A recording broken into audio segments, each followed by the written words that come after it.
नमस्कार दोस्तों, मेरी आज की कहानी का शीर्षक है व्यवहार में परिवर्तन।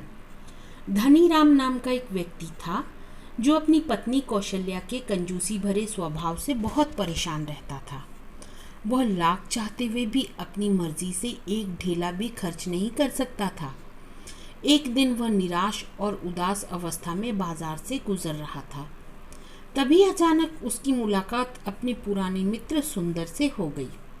कई सालों बाद मुलाकात होने की वजह से वे अपने जीवन के बारे में एक दूसरे को बताने लगे। बात चलते चलते पत्नियों पर आ गई। सुंदर अपनी पत्नी की तारीफ करने लगा। जब उसने धनीराम से उसकी पत्नी के बारे में पूछा तो वह बोला, वैसे तो मेरी पत्नी कौशल्या में बहुत सारे गुण हैं, लेकिन उसकी कंजूसी वाले स्वभाव के कारण सारे गुण छिप जाते हैं। जब से विवाह हुआ है तब से मैं उसका यही व्यवहार देखता आया हूँ।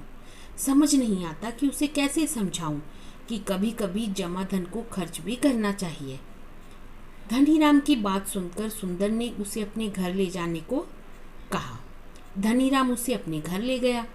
वहाँ सुंदर ने कौशल्या के सामने जाकर एक मुट्ठी बनाई और उससे पूछा, यदि मेरी मुट्ठी हमेशा इसी अवस्था में रहे तो आप इसे क्या कहेंगी?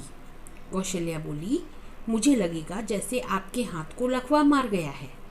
सुंदर ने अपनी हथेली पूरी तरह खोल दी और पूछा, यदि इस अवस्था में हाथ रहे तो आपको क्या लगेगा?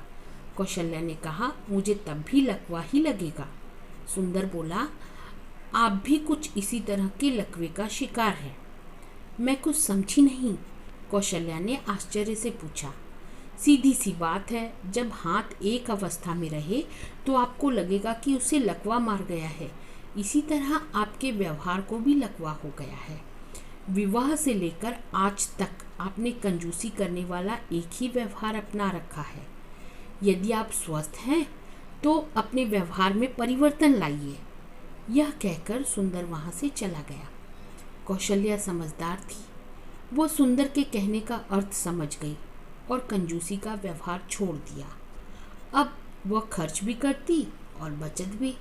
तो दोस्तों, इस कहानी से हमें यह शिक्षा मिलती है कि बचत करना अच्छी बात है, किंतु कंजूसी एक रोग है। इस रोग को दूर करना चाहिए।